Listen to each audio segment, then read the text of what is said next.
The whole earth was of one language and of one speech. It happened, as they traveled east, that they found a plain in the land of Shinar, and they lived there. They said one to another, "Come, let's make brick and burn them thoroughly." They had brick for stone, and they used tar for mortar. They said, "Come, let's build us a city and a tower, whose top reaches to the sky, and let's make us a name, lest we be scattered abroad on the surface of the whole earth." The Lord came down to see the city and the tower which the children of men built. The Lord said, "Behold, they are one people, and they have all one language, and this is what they begin to do. Now nothing will be withheld from them which they intend to do. Come, let's go down, and there confuse their language, that they may not understand one another's speech." So the Lord scattered them abroad from there on the surface of all the earth. They stopped building the city. Therefore the name of it was called Babel, because the Lord confused the language of all the earth there. From there the Lord scattered them abroad on the surface of all the earth. This is the history of the generations of Shem. Shem was 100 years old, and became the father of Arpachshad 2 years after the flood.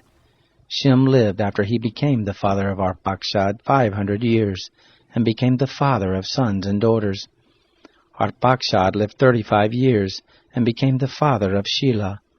Arpachshad lived after he became the father of Shelah 403 years, and became the father of sons and daughters.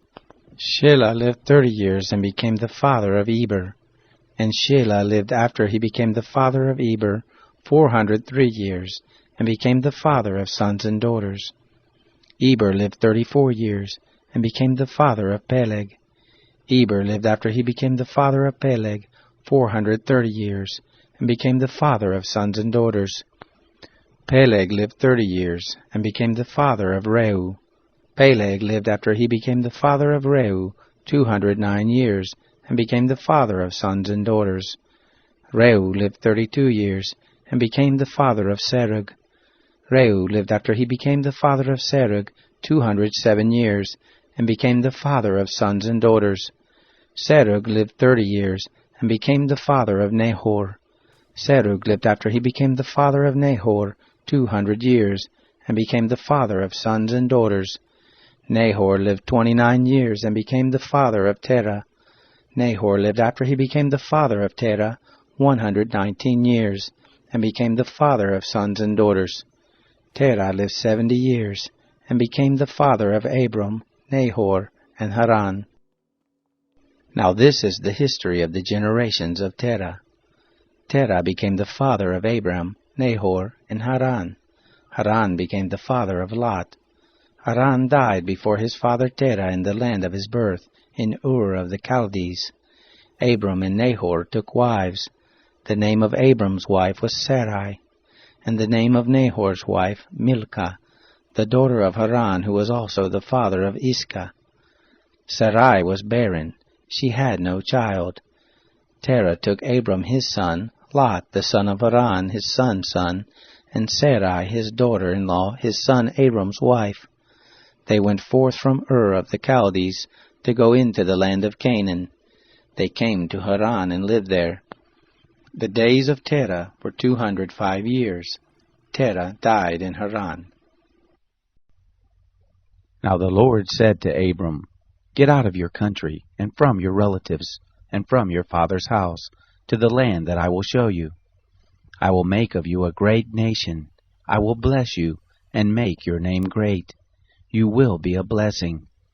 I will bless those who bless you, and I will curse him who curses you. In you will all the families of the earth be blessed." So Abram went as the Lord had spoken to him. Lot went with him. Abram was 75 years old when he departed out of Haran. Abram took Sarai his wife, Lot his brother's son, all their substance that they had gathered, and the souls who they had gotten in Haran, and they went forth to go into the land of Canaan, and into the land of Canaan they came. Abram passed through the land to the place of Shechem, to the oak of Moreh. The Canaanite was then in the land. The Lord appeared to Abram and said, "I will give this land to your seed." he built an altar there to the Lord who appeared to him. He left from there to the mountain on the east of Bethel, and pitched his tent, having Bethel on the west and Ai on the east. There he built an altar to the Lord, and called on the name of the Lord. Abram traveled, going on still toward the south. There was a famine in the land. Abram went down into Egypt to live as a foreigner there, for the famine was sore in the land. It happened, when he was come near to enter into Egypt, that he said to Sarai his wife, See now, I know that you are a beautiful woman to look on. It will happen, when the Egyptians will see you, that they will say, This is his wife. They will kill me, but they will save you alive. Please say that you are my sister, that it may be well with me for your sake, and that my soul may live because of you. It happened that when Abram had come into Egypt, the Egyptians saw that the woman was very beautiful. The princes of Pharaoh saw her and praised her to Pharaoh, and the woman was taken into Pharaoh's house. He dealt well with Abram for her sake. He had sheep and oxen and male donkeys, and men servants and maid servants and female donkeys and camels. The Lord plagued Pharaoh and his house with great plagues because of Sarai, Abram's wife. Pharaoh called Abram and said, What is this that you have done to me? Why didn't you tell me that she was your wife? Why did you say, She is my sister, so that I took her to be my wife? Now, therefore, see your wife, take her and go your way. Pharaoh gave men charge concerning him, and they brought him on the way, and his wife, and all that he had. Abram went up out of Egypt, he, his wife, all that he had, and Lot with him into the south. Abram was very rich in cattle, in silver, and in gold. He went on his journeys from the south, even to Bethel, to the place where his tent had been at the beginning, between Bethel and Ai, to the place of the altar, which he had made there at the first. There Abram called on the name of the Lord. Lot also, who went with Abram, had flocks and herds and tents. The land was not able to bear them, that they might live together, for their substance was great, so that they could not live together. There was strife between the herdsmen of Abram's cattle and the herdsmen of Lot's cattle, and the Canaanite and the Perizzite lived then in the land. Abram said to Lot, Please, let there be no strife between me and you, and between my herdsmen and your herdsmen, for we are relatives. Isn't the whole land before you? Please separate yourself from me. If you go to the left hand, then I will go to the right. Or if you go to the right hand, then I will go to the left. Lot lifted up his eyes and saw all the plain of the Jordan, that it was well watered everywhere, before the Lord destroyed Sodom and Gomorrah. It was like the garden of the Lord, like the land of Egypt as you go to Zoar. So Lot chose the plain of the Jordan for himself.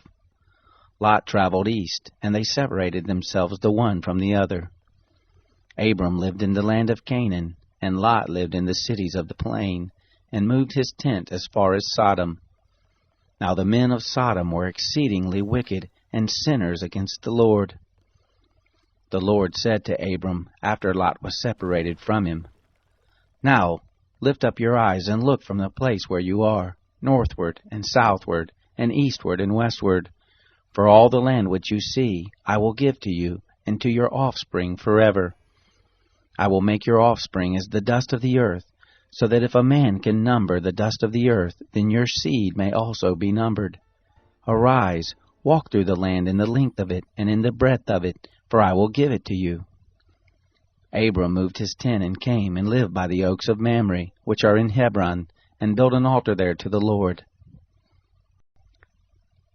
It happened in the days of Amraphel, king of Shinar, Arioch, king of Elasar, Kedorlaomer, king of Elam, and Tidal, king of Goim, that they made war with Bera, king of Sodom, and with Birsha, king of Gomorrah, Shinab, king of Admah, and Shemabir, king of Zeboim, and the king of Bela, the same is Zoar.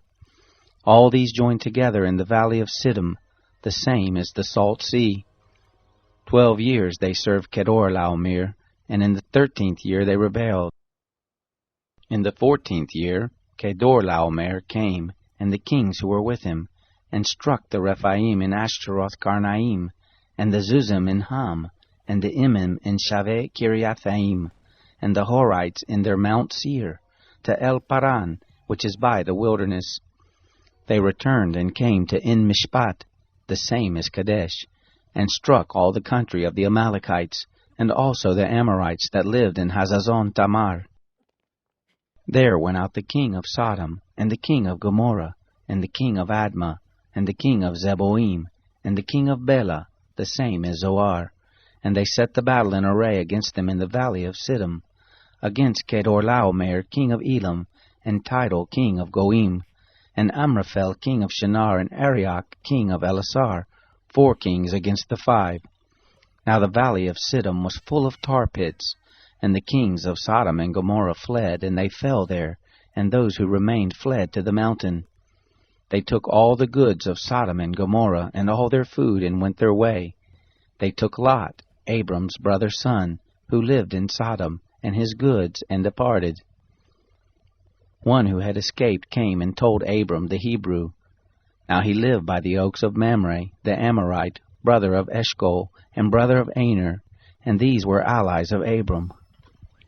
When Abram heard that his relative was taken captive, he led forth his trained men, born in his house, 318, and pursued as far as Dan.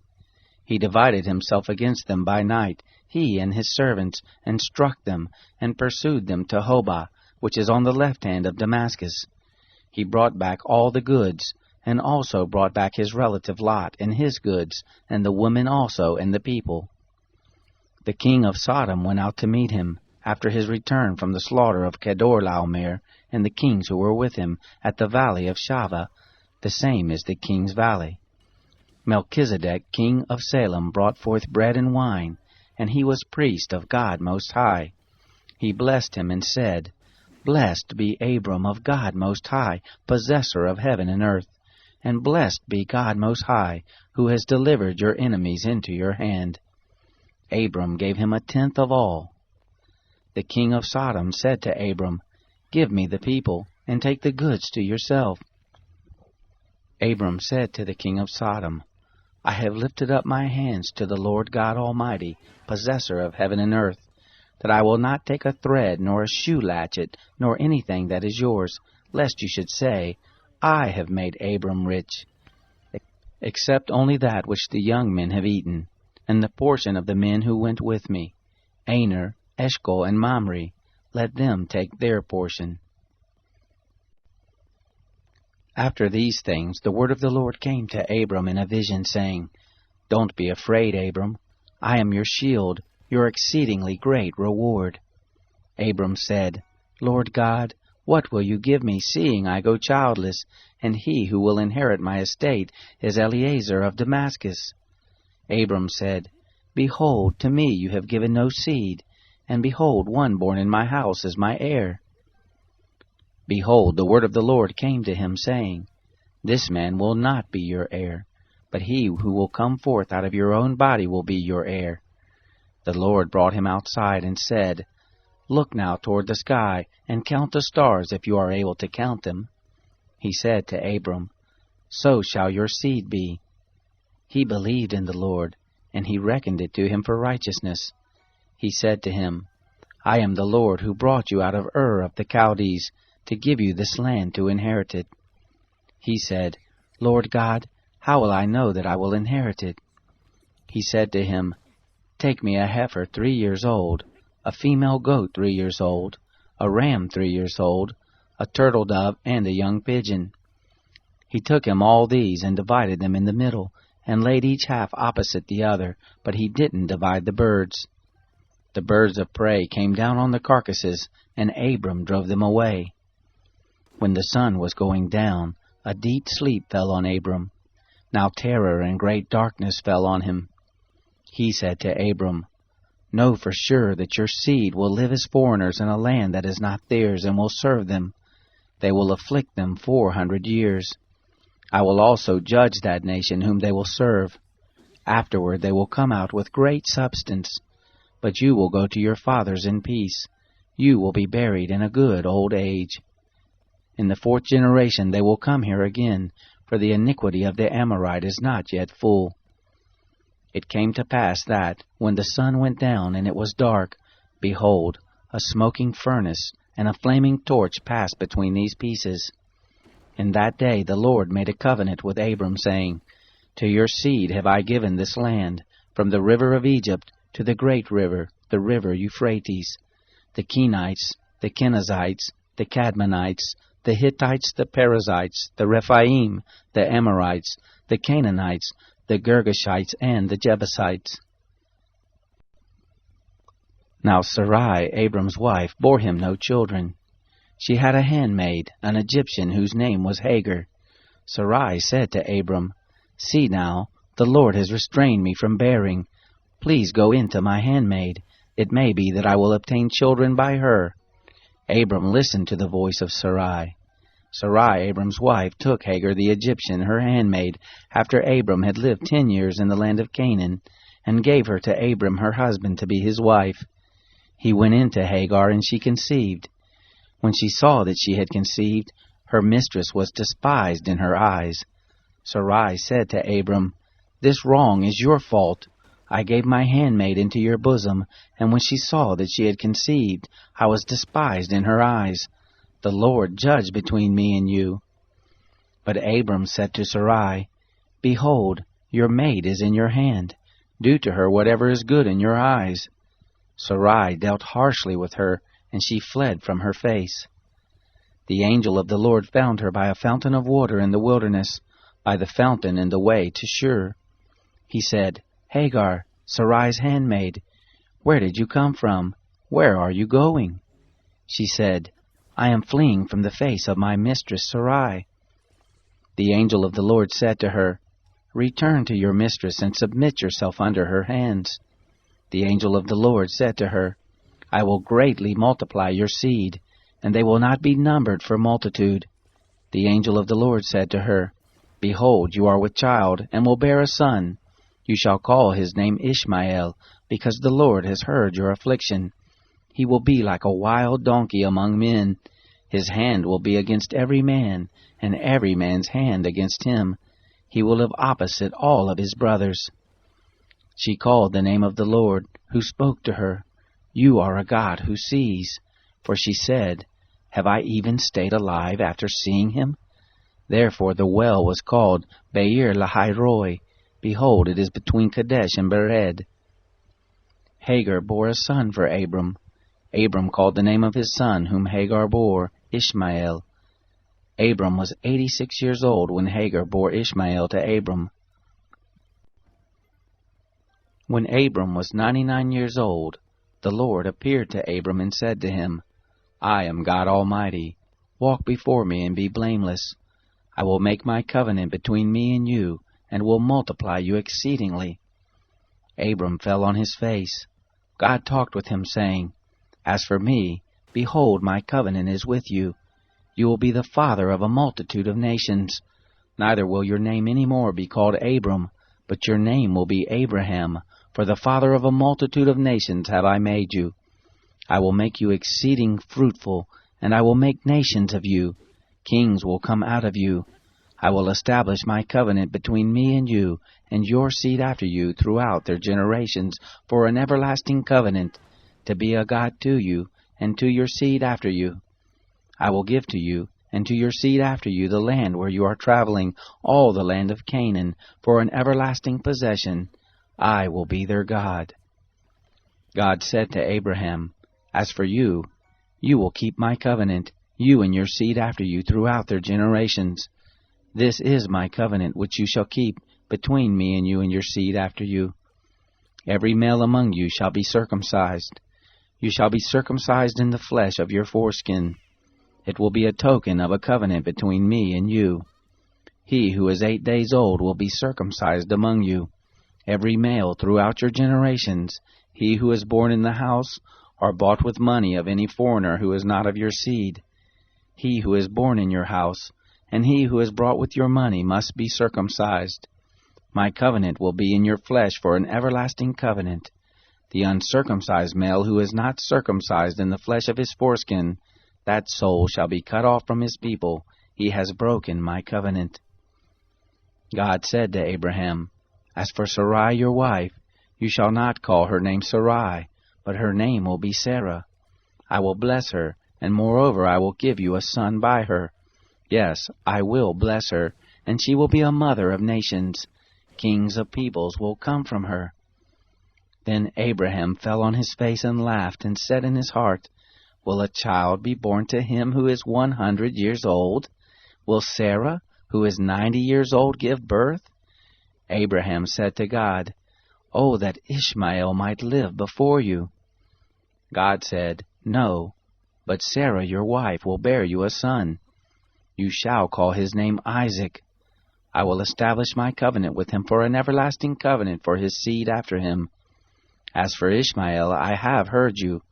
Behold, I have blessed him, and will make him fruitful, and will multiply him exceedingly. He will become the father of 12 princes, and I will make him a great nation.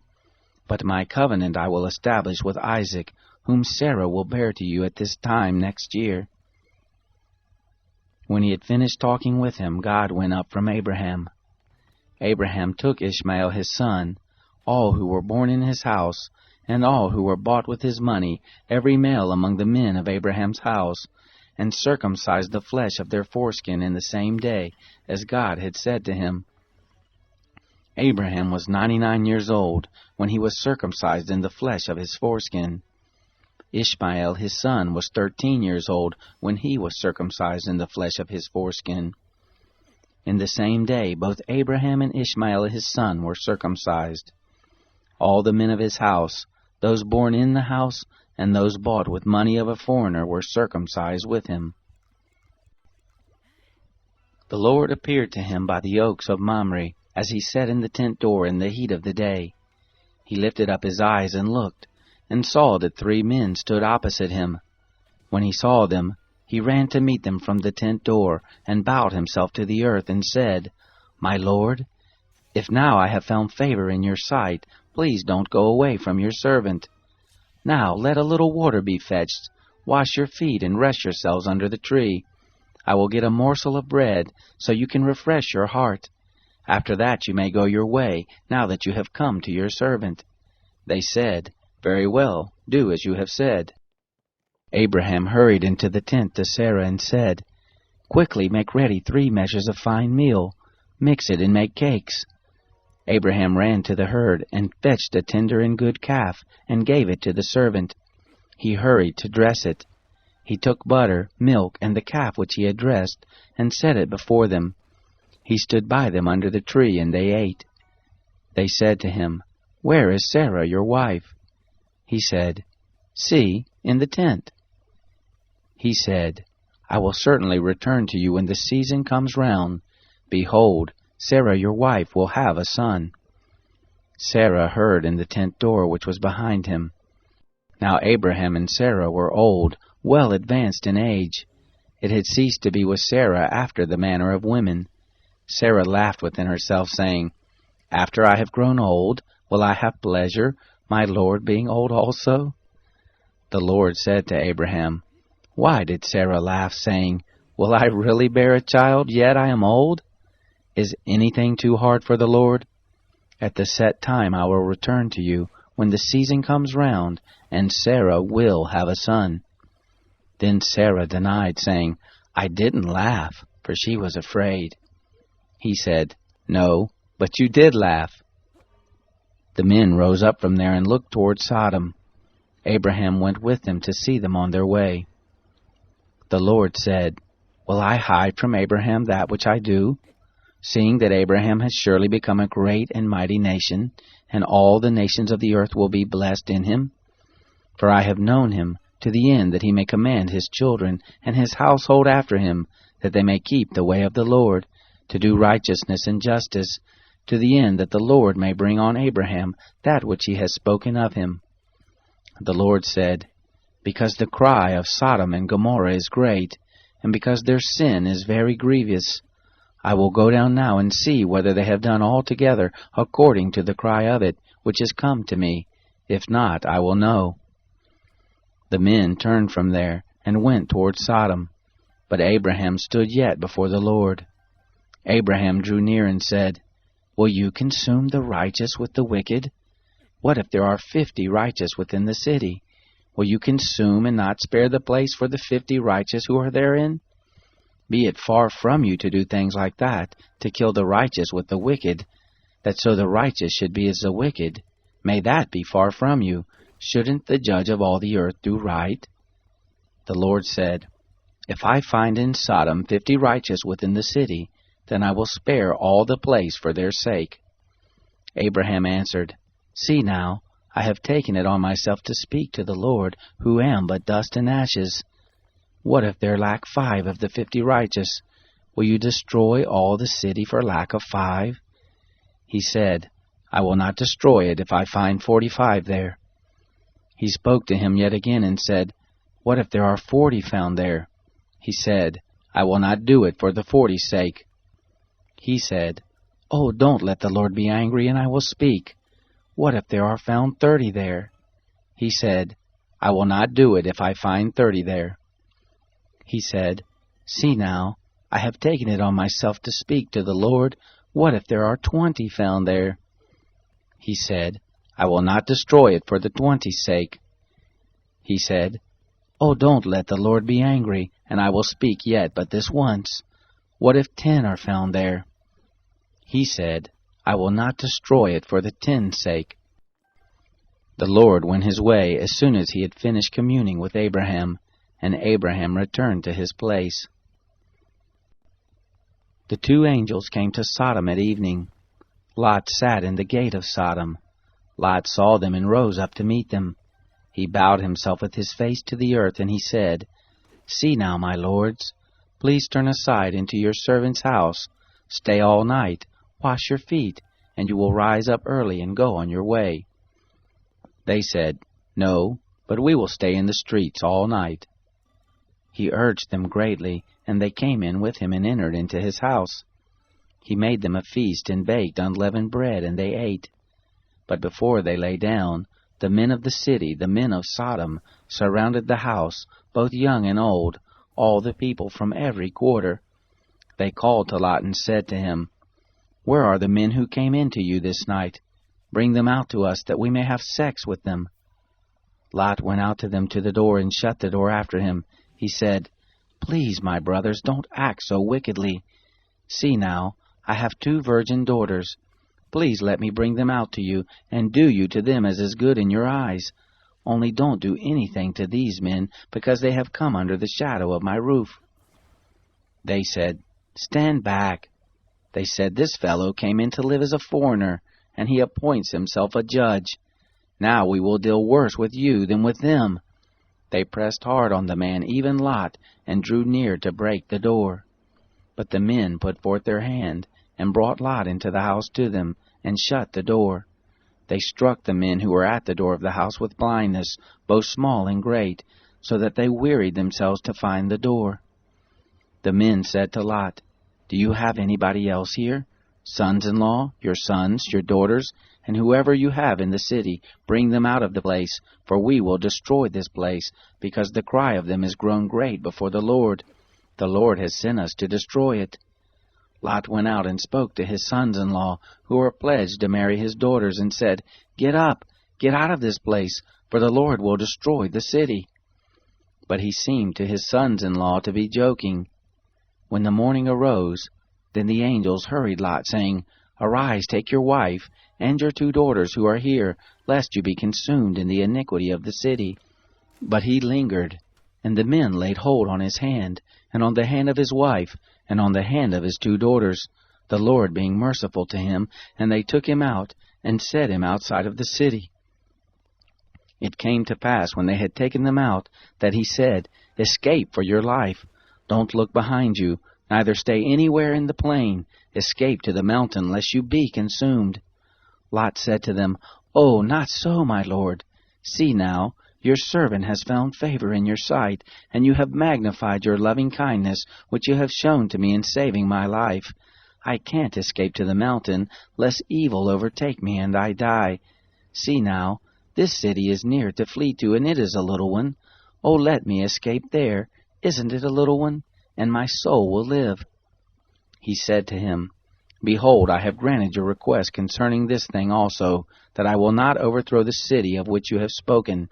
Hurry, escape there, for I can't do anything until you get there." Therefore the name of the city was called Zoar. The sun was risen on the earth when Lot came to Zoar.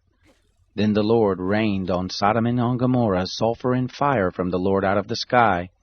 He overthrew those cities, all the plain, all the inhabitants of the cities, and that which grew on the ground. But his wife looked back from behind him, and she became a pillar of salt. Abraham got up early in the morning to the place where he had stood before the Lord. He looked toward Sodom and Gomorrah, and toward all the land of the plain, and looked, and saw that the smoke of the land went up as the smoke of a furnace. It happened, when God destroyed the cities of the plain, that God remembered Abraham, and sent Lot out of the midst of the overthrow, when he overthrew the cities in which Lot lived.